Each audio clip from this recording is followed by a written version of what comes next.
Bab 101 Soul Jade. Setelah menyelesaikan itu, ekspresi Wang Lin menjadi lebih serius saat dia menatap simbol di sarung pedang. Dia membentuk segel dengan kedua tangannya dan dia meludahkan energi spiritual biru. Saat energi spiritual biru menyentuh sarung pedang, api biru mengelilinginya. Sepertinya tidak benar menyebutnya api. Meskipun berbentuk nyala api, ia tidak memiliki suhu api.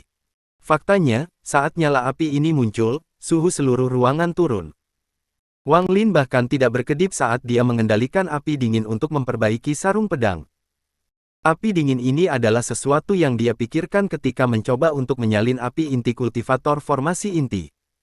Karena tidak ada yang bisa diajak berkonsultasi, dia sangat berhati-hati. Setelah berteori untuk waktu yang lama, dia percaya bahwa nyala api dinginnya cukup untuk memurnikan sarung pedang. Waktu perlahan berlalu. 3 hari kemudian, Ye Zizai kembali ke dataran di atas Korsek seperti meteor. Saat kakinya menyentuh tanah, dia menghilang tanpa jejak. Ketika dia muncul kembali, dia sudah berada di dalam kamarnya sendiri. Dia sangat gelisah saat memikirkan kesepakatannya dengan 3 sekte iblis lainnya. Ujian kualifikasi untuk memasuki medan pertempuran asing dimenangkan oleh sekte iblis sebelumnya, tetapi sekarang ada Punan Zi dan sekte Suandaonya, jadi hasilnya tidak pasti. Alisnya terkunci saat dia bergumam, apakah kamu yakin bisa membunuh Punan Zi? Suara serak keluar dari tubuh Ye Zizai. Meskipun junior itu hanya di tahap tengah Nas Chen Sol, dia berada di puncak tahap tengah.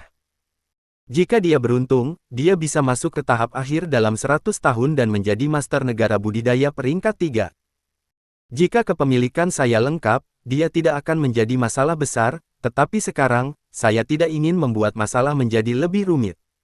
Ye Zizai merenung untuk waktu yang lama dalam diam. Setelah waktu yang lama, dia mengeluarkan sepotong batu giok. Giok itu berwarna hijau dengan titik-titik darah berkedip tanpa henti. Semua murid yayasan pendirian dari Gua 77 hingga 99 dengan cepat berkumpul di Gua 36. Setelah dia selesai berbicara, dia merenung sejenak dan melihat ke sudut tempat dia menyegel adai. Kemudian, dia mengambil keputusan. Dia meletakkan batu giok di dahinya, lalu membuangnya. Murong sedang berkultivasi ketika matanya tiba-tiba terbuka saat batu giok di tasnya terbang dengan sendirinya. Ekspresinya sedikit berubah dan dia mengambilnya dengan ekspresi tidak tenang.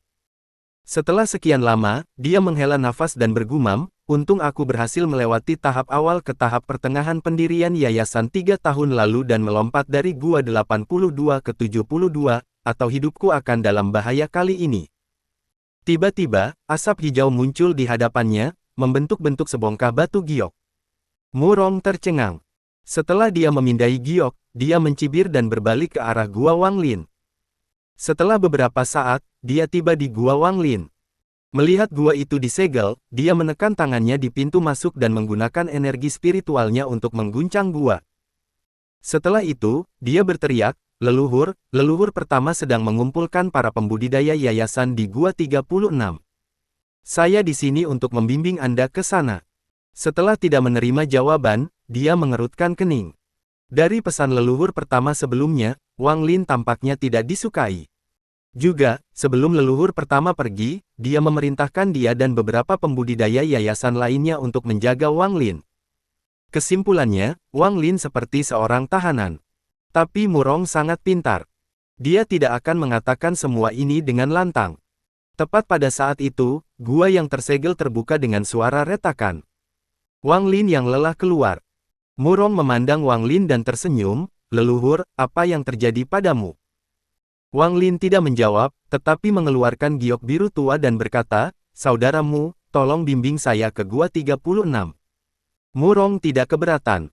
Dia mengangguk dan berjalan di depan Wang Lin. Cahaya dingin melintas di mata Wang Lin saat dia dengan dingin tersenyum di dalam hatinya. Meskipun dia tidak dapat sepenuhnya memperbaiki sarung pedang dalam 3 hari ini, dia sekarang bisa pergi 4/5 dari jalan menuju sarung pedang, meningkatkan kekuatan pedang terbangnya secara signifikan. Mereka berjalan melewati gua demi gua hingga mereka memasuki gua raksasa dengan 16 pilar batu. Di atas setiap pilar batu ada bola api biru. Cahaya hantu dari api biru membuat tempat itu terlihat sangat menyeramkan. Di dalam gua dengan rapi berdiri 20 orang. Masing-masing memiliki peti mati di belakang mereka. Peti mati datang dalam berbagai bentuk, tetapi semuanya melepaskan aura yang kuat. Setelah memimpin Wang Lin ke sini, Murong memandang orang-orang yang hadir dengan tatapan rumit. Dia kemudian berbalik dan pergi tanpa sepatah kata pun. Wang Lin mengerutkan kening. Dia merasa ada yang salah di sini. Setelah dengan cermat memeriksa orang-orang, dia menjadi lebih berhati-hati. Hampir semua orang di sini baru saja memasuki tahap pendirian yayasan dan semuanya tampak sangat bodoh, seperti tanpa banyak kecerdasan. Tidak ada pembudidaya pembentukan yayasan tahap menengah, tetapi ada beberapa yang tahap akhir. Ketiganya jelas sangat berbeda, seperti perbedaan antara orang mati dan yang hidup. Murid Wang Lin menyusut saat gas keluar dari 16 api biru. Gas berkumpul dan membentuk bentuk Ye Zizai. Wang Lin memperhatikan bahwa setelah dia muncul, mata semua orang di dalam gua dipenuhi dengan kekaguman. Tatapan Ye Zizai menyapu semua orang. Pandangannya berhenti pada Wang Lin selama beberapa detik. Dia dengan jelas berkata, medan pertempuran asing yang dibuka setiap 100 tahun sekali akan terbuka lagi. Untuk mendapatkan hak untuk masuk, kita mungkin melawan sekte ortodoks. Aturannya adalah bahwa pembudidaya inti dan pembudidaya jiwa yang baru lahir tidak diizinkan masuk. Segera, Anda semua akan diteleportasi ke lembah Jueming. Du Chen akan bertanggung jawab atas semua orang di sana. Du Chen, kemarilah. Seorang pria parubaya berpakaian hitam berjalan. Wang Lin menatapnya dan melihat bahwa dia adalah salah satu dari 3 pembudidaya pembentukan yayasan tahap akhir yang telah memasuki ranah formasi inti semu. Ini adalah tanda untuk memasuki medan pertempuran asing. Bertahanlah dengan baik. Ingat, tujuan dari kompetisi ini adalah untuk mencuri token lainnya.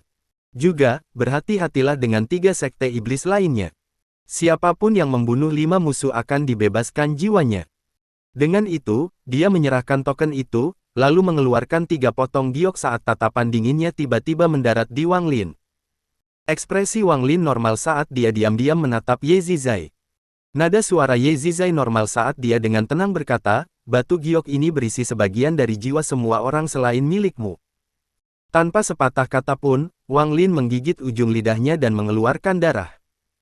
Dia menyentuh dahinya dengan tangan kanannya dan cahaya keemasan bersinar, menyebabkan darah menjadi setetes darah emas. Teknik untuk mengekstrak sepotong jiwanya direkam dalam giok yang diberikan Ye Zizai kepadanya. Wang Lin menunjuk ke setetes darah emas. Itu melesat ke depan dan mendarat di salah satu giok di tangan Ye Zizai. Ye Zizai tertegun saat melihat Wang Lin. Dia tidak berharap Wang Lin begitu rela. Awalnya, dia siap untuk langsung membunuh Wang Lin jika dia melawan. Dia sudah membuat keputusan untuk tidak menggunakan Wang Lin sebagai boneka mayat atau target kepemilikan lagi. Bagaimanapun, selain dari metode kultivasi yang aneh, bakat Wang Lin tidak sebagus yang telah dia persiapkan. Salah satu orang yang dia persiapkan untuk tubuh atau boneka mayatnya memiliki lebih banyak bakat daripada Wang Lin, jadi dia memilih adai pada akhirnya.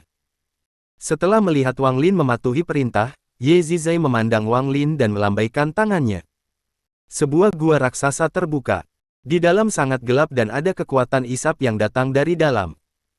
Ye Zizai melemparkan 3 batu giok yang berisi irisan jiwa semua orang ke arah Du Chen dan 2 orang lainnya. Mata Wang Lin berbinar ketika dia menyadari bahwa 2 lainnya adalah sisa 2 pembudidaya yayasan tahap akhir. Keraguan di hati Wang Lin menjadi lebih kuat, tetapi ekspresinya tetap normal.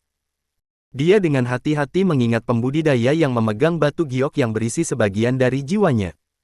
Ye Zizai dengan lembut berkata, pergi, aku akan menunggu kabar baik. Du Chen dengan hormat mengangguk. Dia adalah orang pertama yang melangkah ke dalam gua raksasa dan menghilang. Ekspresi Wang Lin normal. Dia tidak ragu sama sekali saat dia menghilang dari Korsek. Setelah semua orang pergi, suara serak bergema di dalam gua. Ye Zizai, dengan 20 boneka plus dan anak nakal itu sebagai korban, setelah boneka memakannya, tingkat kultivasi mereka akan melompat ke formasi inti semu. Kali ini, kualifikasi Korsek terjamin. Ye Zizai dengan tenang berkata, energi Yin di Wang Lin sangat murni, jadi dia pasti memiliki beberapa rahasia padanya. Jika itu beberapa tahun sebelumnya, saya akan meluangkan waktu untuk menyelidikinya sedikit, tetapi sekarang saya hanya memiliki 3 bulan lagi untuk hidup. Hari di mana medan pertempuran asing dibuka adalah hari di mana aku mati, jadi tidak ada gunanya lagi. Karena aku tidak akan menggunakan tubuhnya, sebaiknya gunakan sebagai pakan untuk boneka mayat untuk meningkatkan kekuatan mereka. Luocha, saya akan meminta Anda untuk meningkatkan adai ke tahap formasi inti. Begitu medan pertempuran asing terbuka, carikan aku boneka mayat yang bagus. Sebagai imbalannya, saya akan melakukan perjalanan ke hutan untuk membantu Tuan Zi memiliki saudara magang junior saya, Wu Yu. Suara serak itu tertawa terbahak-bahak dan setuju. Lembah Jueming berada di tepi selatan Zhao. Lembah itu sangat besar. Itu berisi beberapa hutan dan sungai.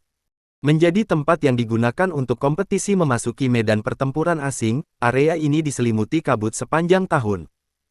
Pada titik ini, di daerah utara lembah, sebuah pintu besar muncul saat para pembudidaya dengan peti mati di belakang mereka melayang satu persatu. Setelah orang terakhir muncul, pintu raksasa itu berubah menjadi titik cahaya keemasan dan perlahan menghilang. Tepat pada saat itu, 3 pembudidaya pembentukan yayasan tahap akhir akan menghancurkan giok yang berisi irisan jiwa dengan tangan mereka. Babak 102 Duka Bencana. Wang Lin mengawasi orang yang memegang batu giok yang mengandung sebagian dari jiwanya. Saat dia melihat bahwa ketiganya akan menghancurkan giok, dia membuka mulutnya. Pedang terbang hijau terbang dan menyerang ketiganya. Saat lampu hijau muncul, suhu di area itu turun. Pedang terbang yang dimurnikan oleh darah Wang Lin juga telah berubah setelah Wang Lin mulai mengembangkan metode kenaikan Underworld. Energi Yin telah memasuki pedang terbang. Energi Yin pada pedang itu sangat tirani. Semua tanaman di area itu tiba-tiba membeku. Bahkan semua pembudidaya pembentukan yayasan tahap awal merasa tubuh mereka mati rasa saat embun beku mulai terbentuk di pakaian mereka. Kultivator yang memegang batu giok berisi sepotong jiwa Wang Lin terkejut. Dia tidak punya waktu untuk menghancurkan gioknya. Yang bisa dia lakukan hanyalah cepat mundur. Tetapi bahkan dalam mimpinya dia tidak mengharapkan pedang terbang itu mulai bersenandung lalu tiba-tiba menghilang dari pandangannya. Dia dengan cepat membuang harta magis untuk membela diri, tapi sudah terlambat. Pedang terbang muncul 1 meter dari pembudidaya dan menembus tenggorokannya. Darah menyembur keluar dari tempat yang ditusuk pedang. Dia menahan tenggorokannya dengan kedua tangannya saat dia jatuh dengan ekspresi tidak percaya di wajahnya. Wang Lin terlonjak. Dia mengambil batu giok dan melemparkannya ke dalam tas pegangannya. Semua ini terjadi terlalu cepat. Menyebutnya sebagai sambaran petir akan sangat tepat. Pada saat yang sama, 2 pembudidaya lainnya telah menghancurkan giok mereka. Asap merah muda muncul dan menyebar seperti gelombang ke daerah sekitarnya. Saat peti mati yang dibawa para murid Kors Sekte bersentuhan dengan asap merah muda, suara garukan bisa terdengar dari dalam peti mati. Seolah-olah orang sedang berbaring di peti mati dan menggaruk bagian dalam dengan kuku mereka. Melihat para pembudidaya yayasan, mereka semua tampak seperti berada di bawah pengaruh teknik pengikatan. Mereka tidak bisa bergerak sama sekali. Setelah menghancurkan giok, 2 pembudidaya pembentukan yayasan tahap akhir bahkan tidak melihat Wang Lin saat mereka menyerbu kembali ke gerbang yang akan runtuh. Keduanya menghilang ke dalam gerbang dalam sekejap dan kemudian gerbang menghilang menjadi titik cahaya keemasan dan menghilang tanpa jejak. Wang Lin tidak mengucapkan sepatah kata pun. Dia dengan cepat mundur ketika dia melihat para murid sekte mayat dan mulai merenungkan. Suara garukan menjadi semakin keras, hingga salah satu peti mati pecah dan sebuah tangan terulur, diikuti suara nafas yang berat. Perlahan, mumi dengan rambut hitam panjang duduk di dalam peti mati. Matanya memancarkan cahaya hijau saat mengamati sekelilingnya sampai tatapannya akhirnya tertuju pada tuannya. Matanya yang merah menjadi dingin saat menjerit dan menyambar tuannya. Ia bernapas dengan ganas dengan hidungnya. Pembudidaya pembentukan yayasan tahap awal gemetar saat tubuhnya berubah menjadi gas putih. Gas putih dihirup oleh boneka mayat. Pada saat yang sama, tubuh mumi yang layu mulai pulih. Tidak lama kemudian, pembudidaya adalah sekantong tulang sedangkan boneka bangkai telah kembali ke bentuk manusia. Boneka mayat tersedot lagi dan pembudidaya menjerit dan mati. Gas kuning keluar dari tubuh pembudidaya. Boneka mayat itu mengambil gas kuning dan memasukkannya ke dalam mulutnya. Tak lama kemudian, boneka jenazah berubah hingga tampak persis seperti pembudidaya yang baru saja meninggal. Di saat yang sama, satu persatu, peti mati pecah dan satu persatu tangan boneka mayat terulur. Semua boneka mayat ini menyerang majikan mereka begitu mereka melarikan diri. Tidak semua boneka mayat melakukan ini. Sekitar sepertiga boneka mayat keluar dan hanya berdiri di sana, bingung. Wang Lin tercengang saat dia melihat pemandangan di depannya. Semua boneka mayat yang telah berubah menjadi sesuatu yang menyerupai tuan mereka memiliki tahap akhir pembentukan yayasan. Wang Lin menatap orang-orang aneh ini. Kulit kepalanya mati rasa saat dia perlahan mundur. Jeritan bisa segera terdengar dari arah itu. Semua boneka mayat yang telah mengambil bentuk tuan mereka melompat ke murid Kors Sekte yang tersisa. Darah dan bagian tubuh beterbangan di udara. Wang Lin berbalik dan melarikan diri tanpa sepatah kata pun. Setelah melarikan diri jauh, Wang Lin berhenti tepat di luar hutan. Dia merasa seperti dia akhirnya mengalami betapa kejamnya Kors Sek itu. Jika dia tidak menghentikan pembudidaya itu dari menghancurkan batu giok, dia akan menjadi makanan makhluk itu. Wang Lin dengan dingin tertawa di dalam hatinya. Dia tahu bahwa lembah Jueming ini sangat berbahaya karena sekte ortodoks dan sekte iblis berkumpul di sini untuk bersaing memperebutkan hak memasuki medan pertempuran asing. Wang Lin tidak ingin tercampur dengan ini, dia hanya ingin menemukan tempat yin yang ekstrim dan pergi ke kultivasi pintu tertutup untuk menjadi lebih kuat. Semakin dia berhubungan dengan dunia kultivasi, semakin banyak bahaya yang dia alami. Dia merasa satu langkah yang salah akan membawanya ke kematiannya. Tapi karena dia sudah memasuki dunia kultivasi, satu-satunya cara untuk mengamankan keselamatannya sendiri adalah menjadi lebih kuat. Pada saat yang sama, elemen kayu yang dibutuhkan manik-manik penentang surga juga merupakan masalah penting di hati Wang Lin. Sambil memikirkan hal ini, Wang Lin tiba-tiba melangkah mundur. Cahaya hitam menutupi tempat Wang Lin baru saja berdiri. Itu diikuti dengan tawa. "Bocah, kamu mengelak cukup cepat." Seorang pemuda yang mengenakan pakaian mewah perlahan berjalan keluar. Setelah memeriksa Wang Lin, dia bertanya, "Sekte apa?" Wang Lin dengan dingin menjawab, "Mayat sekte." Pemuda berpakaian mewah itu terkejut. Dia bertanya, "Kors Sek?" Rumornya adalah bahwa semua murid Kors Sek membawa peti mati. "Di mana milikmu?" Wang Lin menatap pemuda itu dan mengerutkan kening. Pemuda itu dengan dingin mendengus. Dia mengarahkan jarinya ke arah Wang Lin dan cahaya hitam muncul di tangannya saat dia berkata, "Tidak masalah apakah kamu dari Kors Sek atau bukan. Tinggalkan tas peganganmu." Cahaya dingin melintas di mata Wang Lin. Dia menyebarkan akal ilahi dan menemukan bahwa ada 3 orang lagi di hutan. Dia tidak mengatakan sepatah kata pun saat dia mundur beberapa langkah. Ketika pemuda itu melihat Wang Lin kembali, dia menunjukkan ekspresi jijik. Dia melambaikan tangannya dan menembakkan cahaya hitam ke dada Wang Lin, membidik jantungnya. Wang Lin mengangkat alisnya dan melambaikan lengan bajunya saat teknik gaya tarik membentuk tangan raksasa di depannya. Cahaya hitam menembus beberapa inci ke dalam teknik gaya tarik sebelum menghilang. Wang Lin dengan dingin menatap pemuda itu. Dia memperhatikan dengan perasaan ilahi ini bahwa ketiganya yang bersembunyi di hutan dengan cepat menuju. Dia tidak ingin membuang waktu dengan mereka, jadi dia segera mundur. Pemuda itu menjadi marah.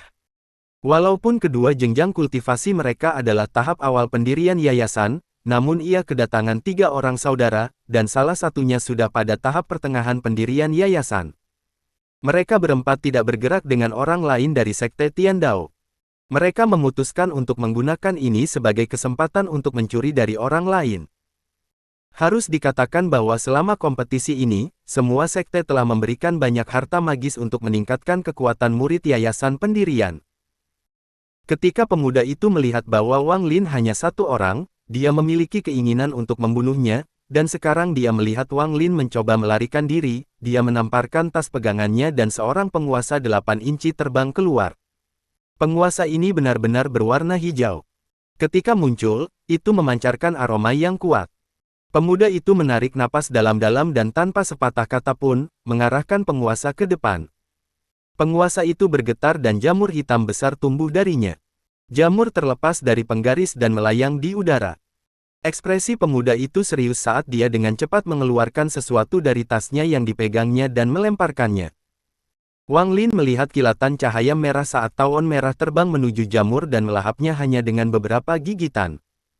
Tawon itu tiba-tiba menjadi beberapa kali lebih besar. Itu seukuran kepalan tangan. Ini menjerit dan menyerang Wang Lin. Meski semua ini terdengar lambat, itu semua terjadi dalam sekejap mata. Mata Wang Lin menjadi dingin saat pedang kecil berwarna hijau muncul di hadapannya dan menyerbu ke arah tawon. Tawon itu mendengung dan menghindar ke sisi pedang terbang, tetapi pada saat yang sama, pedang terbang itu tiba-tiba menghilang. Pedang terbang muncul kembali di hadapan pemuda itu dan menembus dadanya, meninggalkan lubang berdarah di sana. Pemuda berpakaian mewah bahkan tidak bisa bereaksi sebelum dia meninggal. Saat pemuda itu meninggal, penguasa meredup dan jatuh ke tanah. Wang Lin menggunakan teknik kekuatan tariknya untuk dengan cepat mengambilnya, serta tas pegangan pemuda itu, dan pergi. Tawon itu berputar sekali di udara dan dengan cepat mengejar Wang Lin. Pada saat yang sama, 3 sosok keluar dari hutan. Ada 2 laki-laki dan 1 perempuan. Salah satu wajah laki-laki itu muram saat dia melihat tubuh di tanah dan berteriak, "Chess!" Pada saat ini, di sebuah kota kecil di perbatasan utara Zhao, muncul 2 tamu tak diundang. Salah satunya sangat kurus, mengenakan jubah hitam, dan memiliki mata yang berisi tatapan beracun. Di sisinya ada orang yang sangat mirip peri. Orang ini sangat tua dan penuh kerutan, tetapi memiliki aura yang istimewa. Aura yang dia keluarkan sangat kontras dengan aura gelap dari pria kurus. Saat ini, dia sedang berdiri di luar kota dengan cermin kuno. Tangannya terus-menerus membentuk segel saat dia menghitung sesuatu. Pria berjubah hitam itu dipenuhi dengan niat membunuh saat dia berkata, "Rekan kultivator Qiming, apakah Anda berhasil menghitungnya?" Kultivator itu mengerutkan kening dan berkata, "Teng Huayuan, kamu tidak tahu nama atau penampilan orang itu. Bagaimana saya bisa menemukannya hanya dengan kekuatan kutukan?" Orang tua berjubah hitam itu adalah Teng Huayuan. Dia menatap pria lain dan berkata, kata demi kata, "Rekan kultivator Qiming, saya bersedia untuk mengambil token Wu Feng Valley untuk kemampuan Anda memprediksi langit. Jika Anda dapat menemukan saya keluarga orang itu, maka saya akan membantu Anda dengan apapun yang Anda butuhkan, selama saya mampu." Pembudidaya merenung sejenak. Dia menghela nafas dan berkata, "Baik, saya akan mencoba yang terbaik." Tapi sesama pembudidaya Teng, semua balas dendam memiliki awal dan semua hutang memiliki penagih. Saya harap Anda tidak membunuh terlalu banyak. Bab 103 Duka Bencana. Teng Huayuan mengeluarkan senyum menakutkan saat dia melepaskan aura pembunuhan besar-besaran. Dia diam-diam berpikir, "Li Er, kakek akan membalas dendam untukmu." Berpikir tentang Teng Li, Teng Huayuan tidak bisa membantu tetapi merasakan kesedihan di dalam hatinya. Murid generasi keempat paling luar biasa dari keluarga Teng tiba-tiba terbunuh oleh seseorang. Setelah Teng Li meninggal, Teng Huayuan menggali masalah tersebut dan menemukan apa yang sebenarnya terjadi. Selain Wang Lin, siapapun yang terlibat juga dicatat oleh Teng Huayuan. Kultivator lainnya menghela nafas dan berkata, "Rekan kultivator Teng, menurut perhitungan saya, orang itu ada di lembah Jueming. Mengapa Anda ingin mencari keluarganya? Lupakan tentang ini. Semua hutang memiliki penagih. Jika tersiar kabar bahwa Anda melampiaskan amarah Anda pada manusia, itu tidak akan terlihat baik." Wajah Teng Huayuan tenggelam saat dia menatap kultivator lain tanpa sepatah kata pun. Kultivator tersenyum pahit saat dia menggelengkan kepalanya. Dia memegang cermin perunggu dan membentuk segel dengan tangan kanannya. Cermin perunggu segera melayang ke udara dan mulai berkeliaran, seolah-olah sedang mencari sesuatu.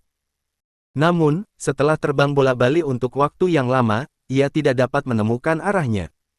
Kultivator itu mengerutkan kening. Dia tahu bahwa ini terjadi karena terlalu sedikit petunjuk. Dia menunjuk ke cermin dan cermin itu terbang kembali ke tangannya. Kultivator menggigit jarinya dan dengan cepat menggambar simbol dengan darahnya sendiri di cermin. Dia melempar cermin itu lagi. Kali ini, ukurannya tumbuh beberapa kali lipat dari ukuran aslinya. Cerminnya sangat jernih dan ada riak di permukaan. Cermin itu miring dan menghadap Teng Huayuan. Kultivator berkata, dengan ekspresi serius, "Jangan kaget, sesama kultivator Teng. Cerminku perlu menyerap aura kutukan di antara kalian berdua." Jejak gas hitam keluar dari dahi Teng Huayuan dan pergi ke cermin. Riak di cermin meningkat hingga gambar sebuah rumah besar tercetak di atasnya. Mata Teng Huayuan dipenuhi dengan niat membunuh. Setelah dia selesai melihat, dia berbalik untuk melihat kultivator lainnya. Kultivator ragu-ragu dan menghela nafas. Dia melambaikan tangan kanannya dan cermin itu terbang ke tanah. Itu segera bertambah besar sampai sebesar orang. Kultivator memaksakan senyum dan berjalan ke cermin. Teng Huayuan tersenyum dan mengikuti di belakang. Setelah keduanya masuk, cermin itu menyusut hingga menghilang tanpa bekas. Ada sebuah kota kecil yang jaraknya 100 km dari tempat itu. Keluarga Wang bisa dianggap sebagai keluarga besar di bagian ini. Dikatakan bahwa keluarga Wang memiliki generasi muda yang telah bergabung dengan sekte kultivasi. Jenis berita ini menyebar dengan cepat di daerah-daerah kecil ini. Keluarga Wang dimulai sebagai keluarga tukang kayu dengan berbagai toko di kota. Dari mata orang luar, keluarga Wang adalah keluarga terbesar di daerah itu. Di seluruh kota, bangunan paling mewah pastilah rumah utama keluarga Wang. Pada hari ini, matahari di langit bagaikan tungku raksasa yang membakar bumi. Seorang penjaga keluarga Wang sedang bersandar pada pilar, mengipasi dirinya sendiri untuk menghilangkan panas. Jubah katunnya sudah basah di bagian dada dan punggung. Cuaca sialan ini sangat panas. Bagaimana kita bisa hidup dalam hal ini? Penjaga itu membuka jubahnya dan mengipasi lebih keras. Pada saat itu, pintu gedung samping terbuka dan seorang gadis pelayan keluar dengan mangkuk. Dia berjalan melewati rumah utama sampai dia tiba di pintu. Dia tertawa dan berkata, "Saudaraku, minumlah sup plum asam ini untuk menghilangkan panasnya." Penjaga itu berbalik dan melihat gadis itu. Dia tiba-tiba tersenyum dan menerima mangkuk itu. Dia meminum semuanya sekaligus. Dia segera merasakan sensasi dingin di tubuhnya dan menghela nafas. Para master benar-benar tahu bagaimana menikmati diri mereka sendiri. Sup plum asam dingin ini sangat enak. Adik perempuan, ketika Anda keluar, Anda tidak membiarkan Tuan Muda Hao melihat Anda, kan? Gadis itu mengambil kipas angin dan membantu mengipasi penjaga itu sambil tersenyum dan berkata, "Saudaraku, kamu bisa tenang. Tuan Muda tidak melihat saya. Saya menggunakan momen ketika dia tidak ingin keluar. Selain itu, Tuan Muda Hao adalah orang yang sangat baik, jadi meskipun dia melihatku, tidak akan ada masalah." Penjaga itu menikmati adik perempuannya mengipasi dia. Dia mengangguk dan berkata, "Itu benar. Tuan Muda Hao adalah seorang yang abadi, bagaimana dia bisa diganggu dengan kita? Adik kecil, kamu harus lebih pamer. Jika Anda menarik perhatian Tuan Muda Hao dan menjadi selirnya, maka saudara Anda di sini akan mudah melakukannya. Beri aku pekerjaan sebagai staf rumah dan aku akan bahagia." Pipi gadis itu menjadi merah saat dia memutar matanya ke arah kakaknya dan berkata, "Saudaraku, kamu telah bekerja untuk keluarga Wang lebih lama dari aku. Saya mendengar bahwa ada total 3 tuan muda yang dipilih oleh Yang Abadi, tetapi saya telah berada di sini selama 3 tahun sekarang dan selain Tuan Muda Hao, saya hanya melihat Tuan Muda Zuo sekali. Di mana orang ketiga?" Penjaga itu dengan bangga berkata, "Ini yang saya tahu. Tuan Muda ketiga itu bernama Wang Lin. Dia tidak bisa dibandingkan dengan Tuan Muda Hao dan mereka. Kudengar dia adalah, saat dia berbicara, dia tiba-tiba menutup mulutnya dan menatap ke langit. Dia melihat cahaya berwarna pelangi dengan cepat terbang ke arah mereka dan mendarat di tanah dalam sekejap mata, menampakkan seorang pemuda berbaju hitam. Kulit pemuda ini sehalus batu giok dan wajahnya sangat tampan. Dia memiliki pedang di punggungnya. Tetapi jika seseorang melihat lebih dekat, mereka akan melihat bahwa ini bukan lagi seorang pemuda. Ada garis di dekat sudut matanya. Arogansi dari masa mudanya sudah tidak ada lagi. Sebaliknya, ada perasaan usia muda, Tuan Muda Zuo. Penjaga itu tergagap dan segera membungkuk. Gadis itu terkejut dengan cara Tuan Muda itu mendarat. Dia dengan cepat menyembunyikan dirinya di belakang kakaknya. Orang ini adalah Wang Zuo. Dia mengerutkan kening saat dia melihat penjaga dan berkata, "Namamu Wang Tao, benar?" Penjaga itu tidak mengira Wang Zuo akan mengingat namanya. Semangatnya segera bangkit. Dia menjawab, "Guru, saya Wang Tao." Wang Zuo sedikit ragu-ragu dan perlahan berkata, "Wang Tao, siapa yang memberitahumu tentang Wang Lin? Apa yang mereka katakan?"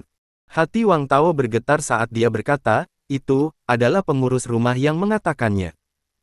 Mereka mengatakan bahwa dia terlalu malu untuk kembali ke rumah dan bahwa dia adalah sampah yang mencoba bertarung dengan Anda untuk mendapatkan hak menjadi abadi." Wang Zuo merenung dalam diam. Setelah waktu yang lama, dia menghela nafas.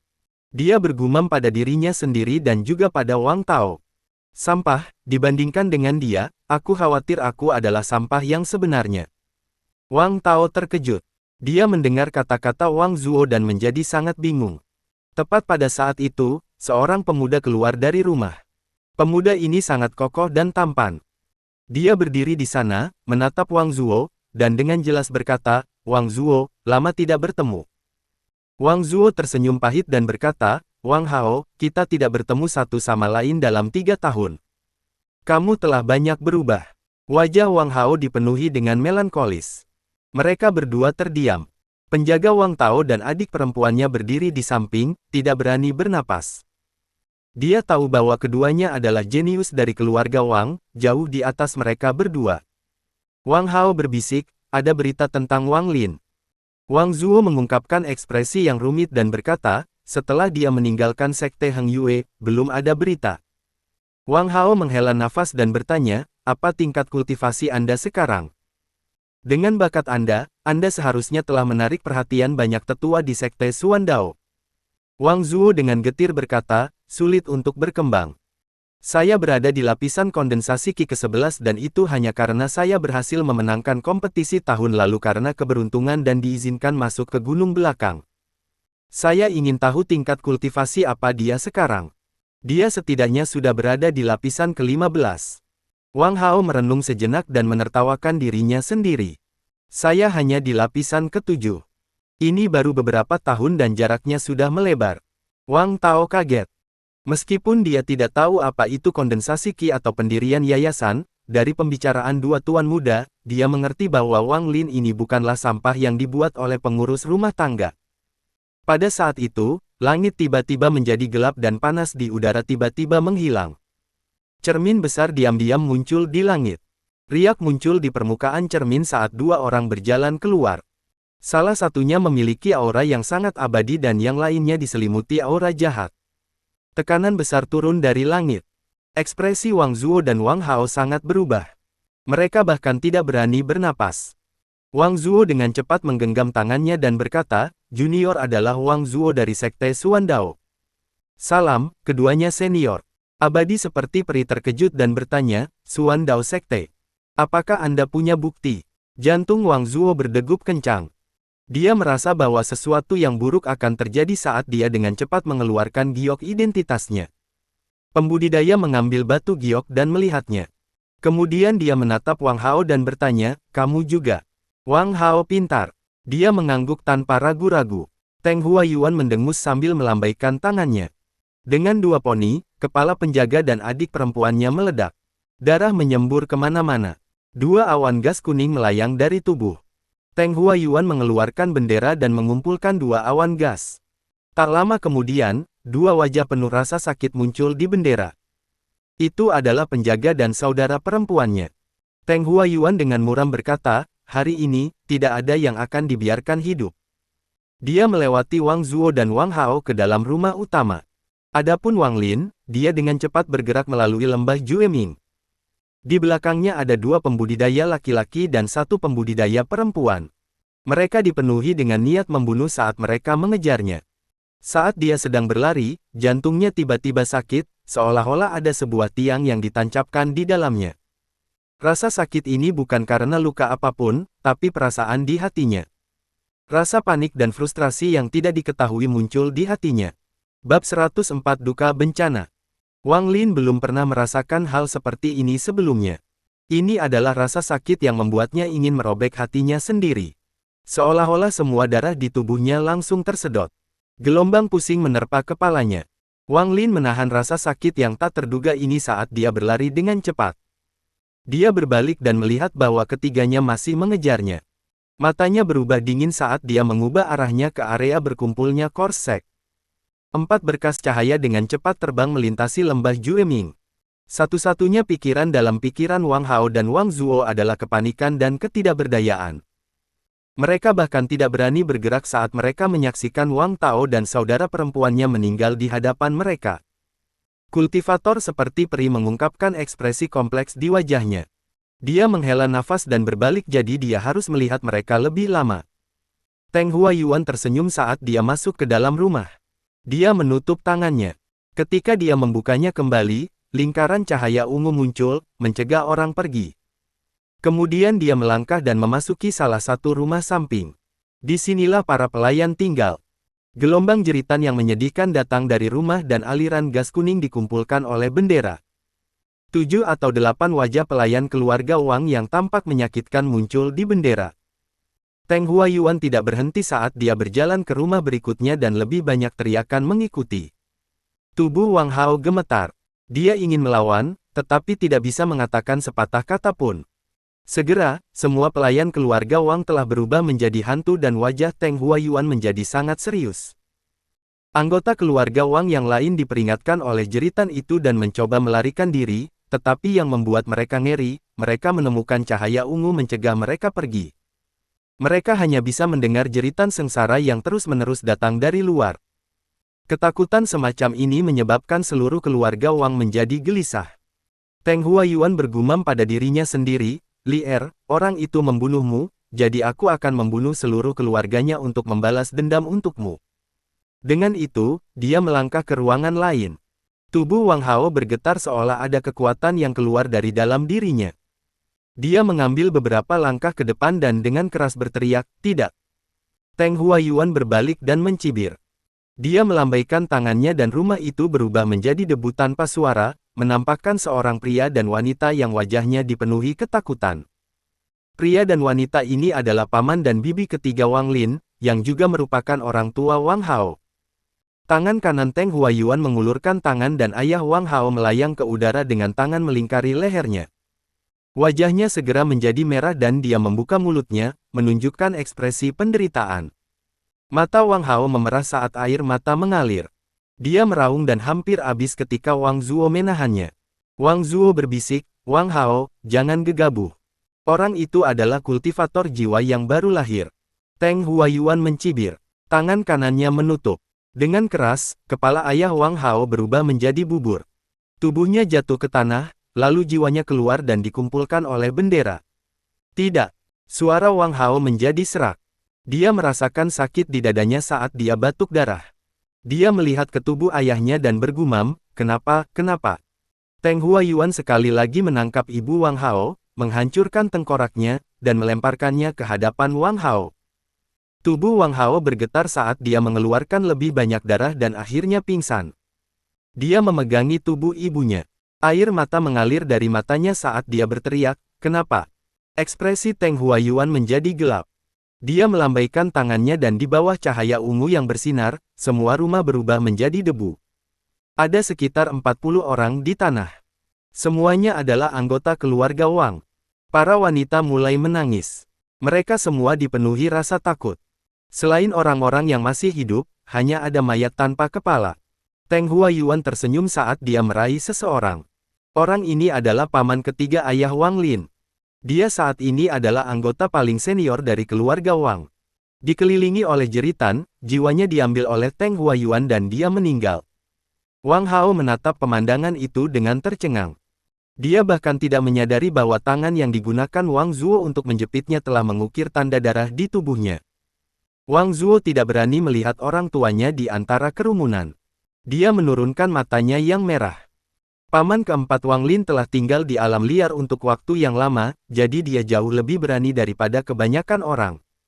Dia mengeluarkan senyum masam dan sepertinya telah memikirkan semuanya. Istrinya meninggal setahun yang lalu dan putranya telah dikirim ke sekte seni bela diri, jadi dia sudah pergi. Dia bertanya, dengan suara nyaring. "Abadi, apa yang telah dilakukan keluarga Wang saya hingga menyinggung Anda? Aku tahu kita manusia seperti semut di matamu, tapi bahkan semut pun punya hak untuk mengetahui apa penyebab semua ini."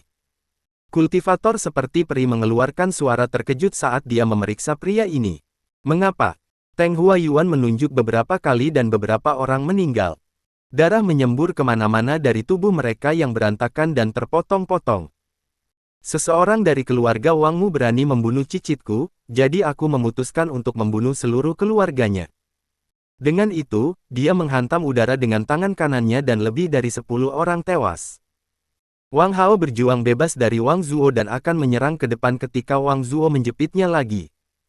Wajah Wang Zuo berlinang air mata saat dia berbisik, Wang Hao, tidak peduli bagaimana sebelumnya, kita harus hidup. Hanya dengan hidup kita bisa membalas dendam. Paman keempat Wang Lin tersenyum pahit dan berkata, Abadi, bagaimana mungkin seseorang dari keluarga Wang saya membunuh cicitmu? Dalam ratusan tahun terakhir ini, keluarga Wang saya hanya memiliki 3 keabadian, dia tiba-tiba berhenti seolah-olah dia menyadari sesuatu. Di antara orang-orang yang masih hidup, ayah Wang Zuo berlutut di tanah dan berkata, Abadi, apakah orang yang membunuh cicitmu yang bernama Wang Lin? Cahaya dingin melintas di mata Teng Huayuan saat dia diam-diam berpikir, Wang Lin, jadi dia dipanggil Wang Lin. Dia memandang ayah Wang Zuo, mengulurkan tangan, dan memeluk ayah Wang Zuo di hadapannya. Dia menatap mata ayah Wang Zuo dan berkata, kata demi kata, ceritakan semuanya tentang Wang Lin ini. Ayah Wang Zuo dengan cepat memberitahu Teng Huayuan segalanya tentang Wang Lin, termasuk tempat tinggal orang tuanya. Dia dengan kejam berpikir dalam benaknya, mati, kalian semua, mati. Bahkan jika orang ini tidak dibunuh olehmu, keluarga Wang sudah mati, jadi orang tuamu harus mati juga. Setelah Teng Huayuan selesai mendengarkan, dia tertawa. Dia lalu menutup tangannya. Saat dia membukanya, bola petir muncul.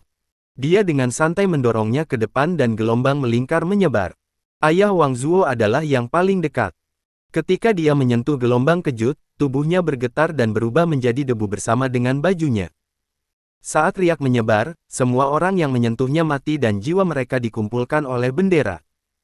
Ketika riak itu hendak mengenai paman keempat Wang Lin, dia sudah menutup matanya, tetapi cahaya putih lembut menutupi tubuhnya dan menghalangi riak bola petir.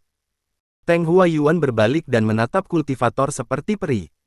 Kultivator itu menghela nafas dan berkata, rekan kultivator Teng, biarkan orang ini hidup-hidup. Dia berguna bagi saya. Teng Huayuan mencibir sambil menunjuk ke arah Wang Zuo dan Wang Hao dan berkata, kamu tidak akan membahas masalah ini dengan 2 orang itu. Kultivator tersenyum ringan saat ia memandang Teng Huayuan dan berkata, rekan kultivator Teng, mengapa Anda menanyakan pertanyaan yang begitu jelas? Tentu saja saya tidak akan menghentikan Anda, tetapi jika senior Punanzi bertanya, saya harus mengatakan yang sebenarnya kepadanya. Teng Huayuan memandang kultivator seperti peri. Setelah waktu yang lama, dia menginjak kakinya dan seluruh harta keluarga Wang berubah menjadi puing-puing. Adapun Wang Zuo dan mereka, dia bahkan tidak melihat mereka saat dia terbang menuju orang tua Wang Lin. Tubuh Wang Zuo gemetar saat dia melihat reruntuhan. Setelah merenung sebentar, dia berlutut di tanah dan bersujud. Dahinya berdarah dan ekspresinya sangat serius. Wang Hao mengatupkan giginya. Dia tertawa sedih dan jatuh. Wang Zuo bangkit dan mengangkat Wang Hao. Dia membungkuk ke arah kultivator seperti peri dan terbang menuju sekte Suandao. Semua ingatannya tentang keluarga Wang terhanyut. Kultivator seperti peri menghela nafas dan berpikir, ini benar-benar dosa. Saya tidak tahu apakah yang saya lakukan itu benar atau salah, tapi pria parubaya ini benar-benar tidak normal. Saya akan menyelamatkan siapa yang saya bisa. Berpikir tentang itu, dia melambaikan lengan bajunya dan menghilang dari perkebunan keluarga Wang bersama dengan paman keempat Wang Lin. Teng Huayuan segera tiba di desa kecil tempat orang tua Wang Lin tinggal. Bersamanya ada sebuah bendera kecil dengan lebih dari 100 wajah keluarga Wang. Semuanya menunjukkan ekspresi yang sangat menyakitkan. Gelombang jeritan sengsara datang dari bendera tersebut, menimbulkan gelombang angin dingin. Setelah tiba di desa, dia menyebarkan perasaan keilahiannya. Dia dengan cepat menemukan rumah Wang Lin dan bergegas ke sana. 15 menit kemudian, Teng Huayuan keluar dari rumah Wang Lin. Tangan kanannya membentur bendera dan itu tumbuh menjadi ukuran raksasa saat Teng Huayuan meludahkan beberapa nas Chen-blood.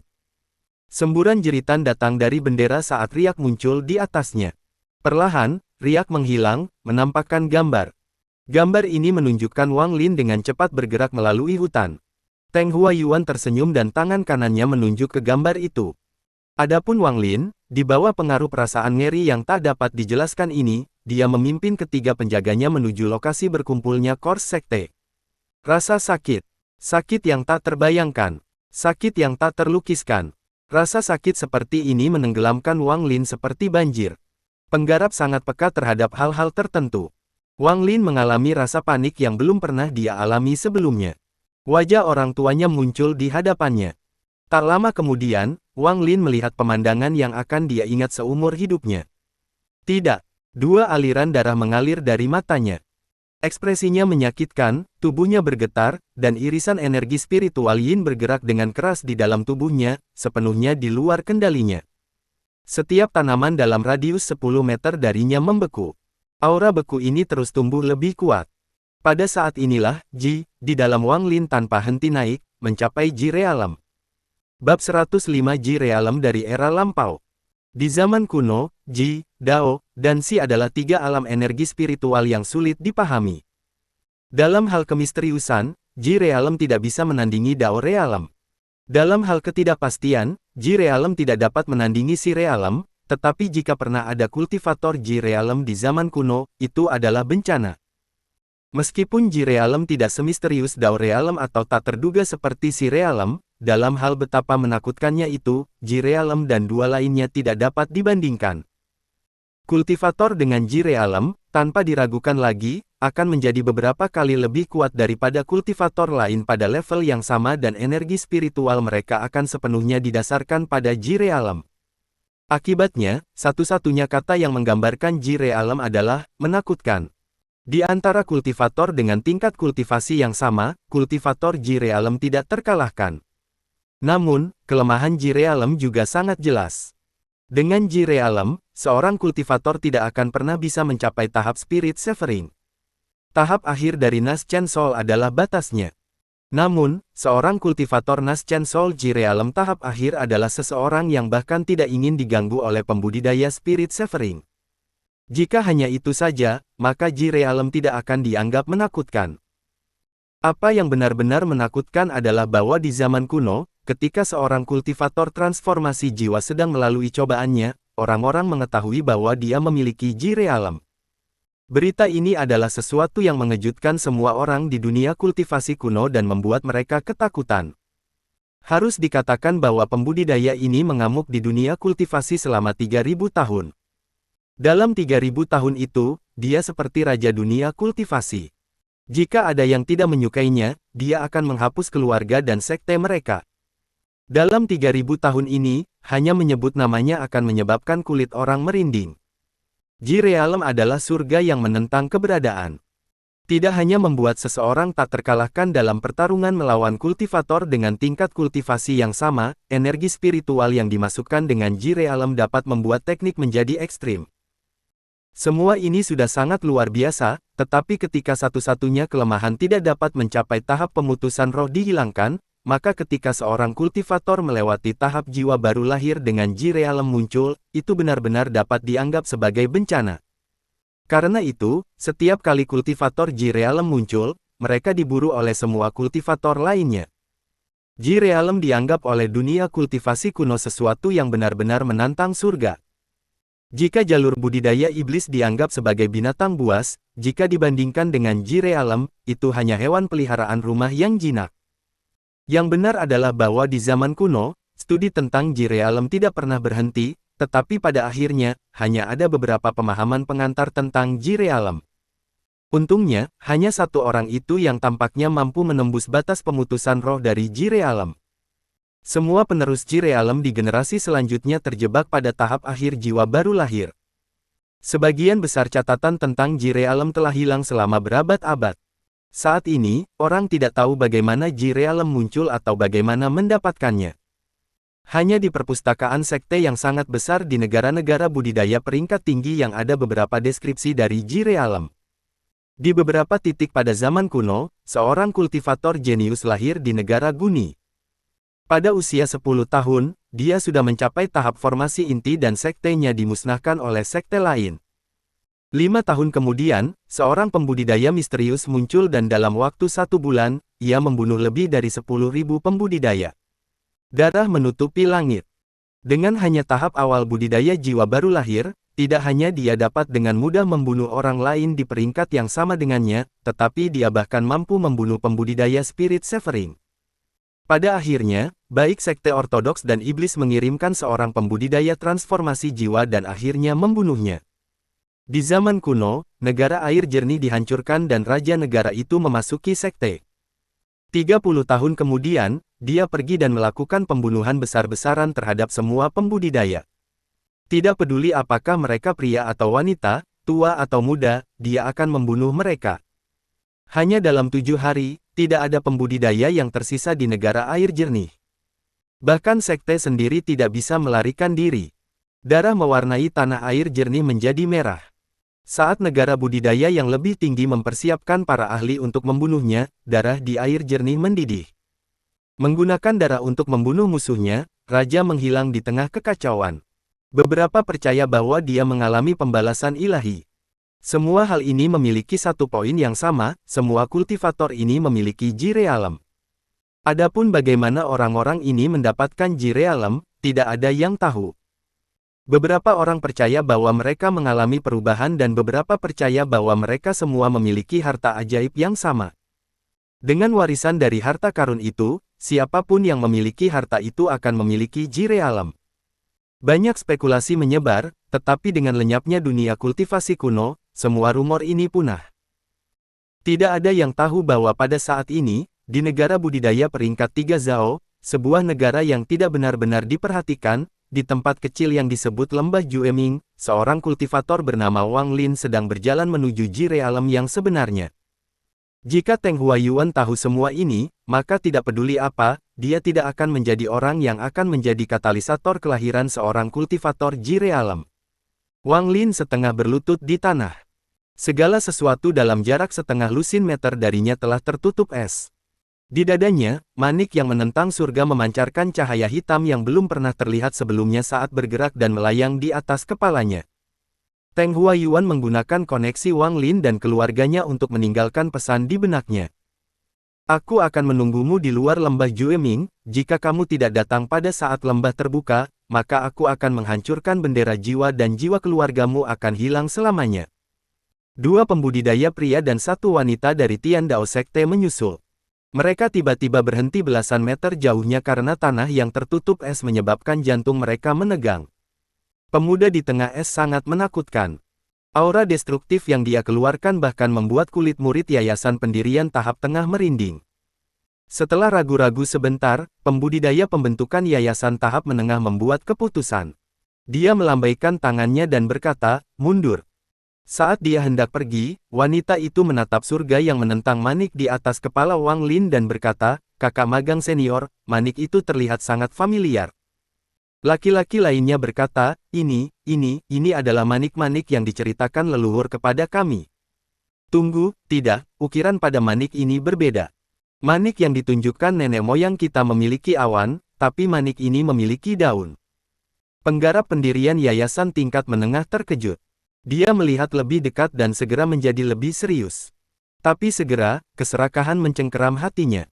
Selain ukiran, segala sesuatu tentang manik itu cocok dengan manik yang ditunjukkan leluhur kepada mereka. Pikiran tentang hadiah manik tiba-tiba memasuki pikirannya.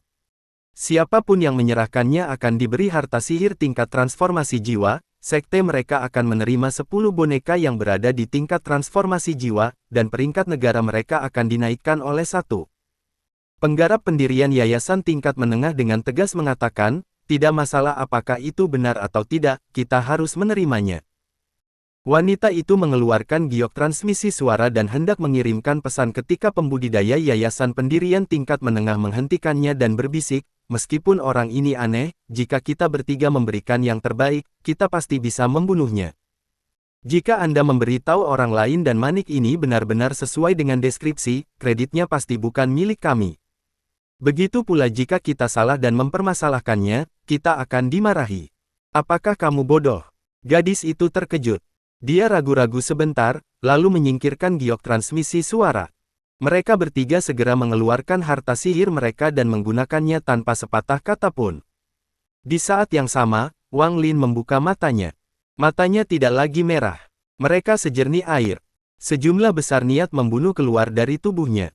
Saat niat membunuh muncul, energi spiritual di tubuhnya bergerak. Efek pertama dari ji realem menunjukkan kekuatannya. Melawan pembudidaya dengan peringkat yang sama, ji realem tidak terkalahkan. Menatap ketiganya, Wang Lin dengan muram melambaikan tangannya. Dengan kilatan cahaya biru, es di tanah bergerak dan langsung mengelilingi ketiganya. Ekspresi dan tindakan mereka membeku saat mereka bertindak. Wang Lin berdiri. Dia mengulurkan tangan dengan haknya dan mengambil manik yang menentang surga. Setelah dia meletakkannya kembali di dekat dadanya, dia bergerak melewati ketiganya.